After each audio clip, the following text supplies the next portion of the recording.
Živjo, moje ime je Veronika, sem diplomirana kozmetologinja magistra industrijske farmacije in danes vas bom popeljala čez nekaj balejnih proizvodov, ki jih dobimo v vsakem DM-u.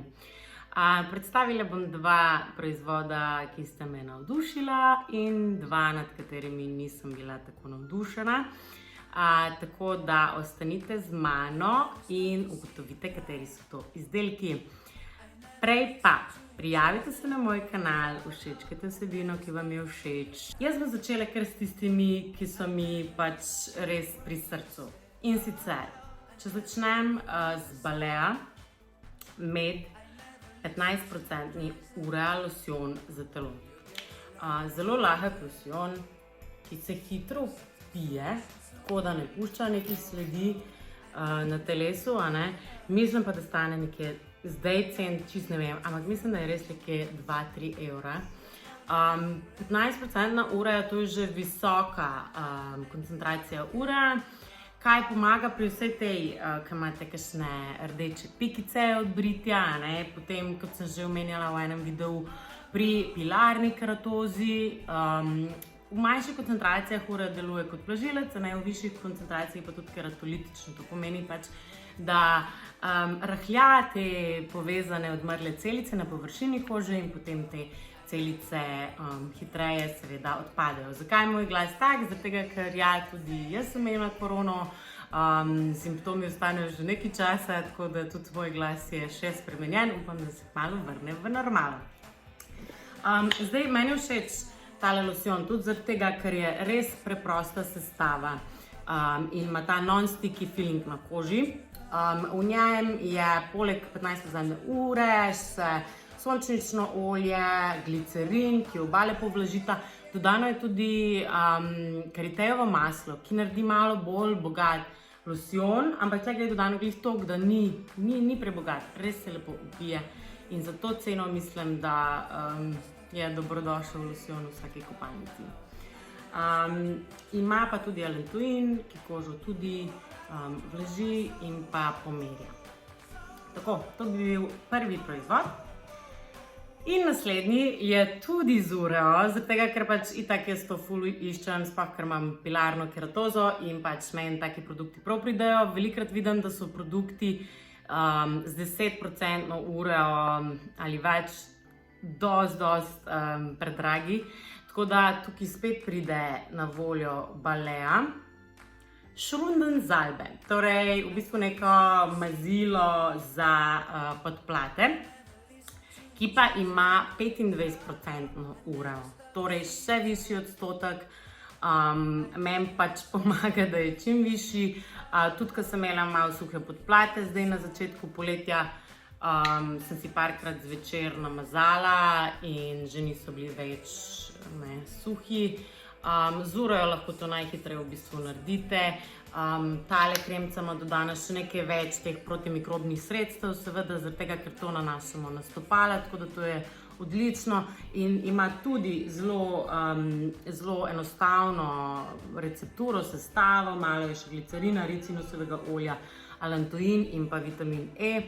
Tako da tudi stane nekje 2-3 evra in za vse, ki želite malo bolj gladko kožo, ali je to tudi, ko so te predeli komolci, stopala, kolena in če želite malo višji procent ure, je tudi ta proizvod zelo dober. Tako, zdaj pa mogoče k dvema produktoma, ki sta me nekako razočarala. Jaz verjamem, da boste imeli vi na njih drugačen pogled. V kozmetiki je tako, glede na različne tipe kože, glede na različne preference, je enim lahko en izdelek všeč, drugim pa pač ne. Jaz bi začela kar s tem slavnim Reinigungsoil od Balea. Pač obljubljeno je bilo, to je pač za dvojno čiščenje, ko najprej topimo mogoče make-up s tem oljem oziroma nečistoče, potem pa uporabimo še en čistilc. In kaj me vse moti? Očisti vodoodporno, ne tako dobro. Najbolj me moti to, da se potrebuje za nek normalen nanos veliko število pumpic in ti to pumpaš v nedogled, ko si moraš to odpirati in to pač meni to ni všeč. Torej, tle je že, kar se tiče malo embalaže, ne, je zelo tako tekoče.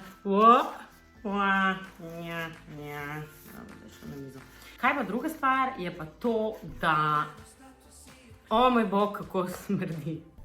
Pač res, jaz nisem glede to naravna sintetična kozmetika, ampak res ima občutek, vonj je res po nekem takem umetnem, nekaj, kar bi v avto dal, mislim, ni prijetno. V kozmetiki je del tega nege, je seveda tudi vonj. Jaz ne maram pač tega trenda brez dišav, zato ker jaz nisem alergična na nobene dišave in meni ustvarjajo ta krasen občutek mojega dela nege, veliko ustvarjajo tudi vonji. Zdaj, če je to brez vonja, ni tak problem, ampak če ima pa res tak neprijeten, umeten vonj, pa tega ne bom nanašala na obraz.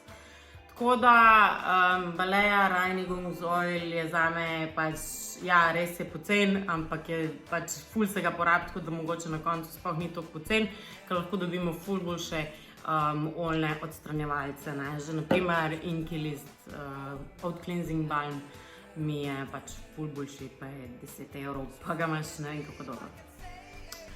In pa še en, ki je mogoče komu top, primerjajo ga s Paula's Choice, znano tisto raztopino salicilne kisline. Enako ima ta sestavo 2% salicilna kislina, sestava je pač čist enostavna, dodan je še izvleček zelenega čaja, zelo podobna sestava s tisto, samo da pač tukaj je res propanediol nosilec celotnega kozmetičnega izdelka. In zakaj se gre? Naj bi bila to neka maska, ki jo sicer daš dol, kakor sem jaz prebrala, ali pa tudi ne. V glavnem, ta osnova propanediola na mojem obrazu naredi tak neznosen feeling filma, ki se nikakor ne vpije v kožo, in je neprijetno, ker imam non-stop občutek, da je to gor in točno to čutim in ne znam pojasniti, ampak ta izdelek, pač jaz ga zdaj nanašam na telo, ker je to tudi fajn, salicilna kislina na telesu, kot nek rahel peeling, pa tudi tam imam bolj suho kožo, tukaj pa je salicilna kislina ponavadi uporabljajo predvsem tisti, ki imajo mastno kožo, že samo po sebi in potem nek tak masten izdelek, pač meni ne potegne. Mogoče za tiste, ki imate suho kožo, bo ta izdelek dober, ampak ne vem, kako se vpije, ne vem, kako se vpije v kožo, mene je zelo razočaran. Tako da to je tudi en fail, kar se mene tiče. Ja, mislim, da je 6 €, res je ful cenejši od onega Paula's Choice. Ja, občutek po njem, moram reči, da je dober, pač, ampak je spet ta kozmetična nota, ko to uporabljam, jaz ne uživam v tem in je dosti drugih produktov, v katerih lahko uživam, tako da se ne bom odločila še enkrat za ta tekoči peeling Balea 2% BHA. Včasih rečemo, koliko para, toliko muzike, no pri takih produktih to tudi velja. Še enkrat, to je moje mnenje o teh izdelkih, vaše je mogoče drugačne, vi imate mogoče drugačne izkušnje, delite jih z mano, komentirajte, lajkajte, prijavite se na moj kanal, do naslednjič pa lepo se imejte in čau, čau!